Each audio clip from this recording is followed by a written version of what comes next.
ভগবান যাকে কষ্ট দেয় তাকে এরকমই দেয়। আসলে আপনি যখন ভগবানকে খুব ডাকবেন না, ভগবান তখন আপনাকে ধাক্কা মারবে। কেন?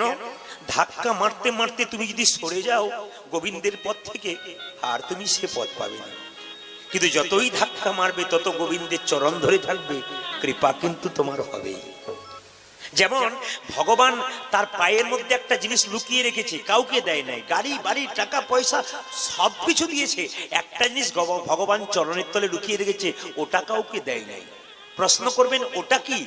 একদিন লক্ষ্মী জিজ্ঞেস করেছিল, স্বামী তোমার চরণের তলে তুমি এমন একটা জিনিস রাখলে, সবাইকে সব দিলে, ওটা দিলে না, ওটা কি? ভগবান বলল, ওটার নাম শান্তি। এই শান্তির জন্য সবাই টাকা পয়সা রোজগার করছে, গাড়ি বাড়ি করছে, কিন্তু শান্তি পাচ্ছে না। শান্তি পাবে তখন আমার চরণ ধরবে যখন। এই জন্য গোবিন্দের চরণ ছাড়া শান্তির জায়গা নাই।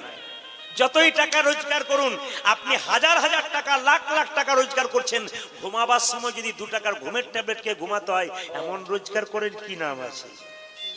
ঘুমাবার সময় যদি আপনাকে টেনশন ভুক্ত করতে হয়, আপনার এমন রোজগার করার কি দাম আছে? খাবেন দাবেন সুখে ঘুমাবেন, কৃষ্ণ নাম করবেন, তবে তো সুখ।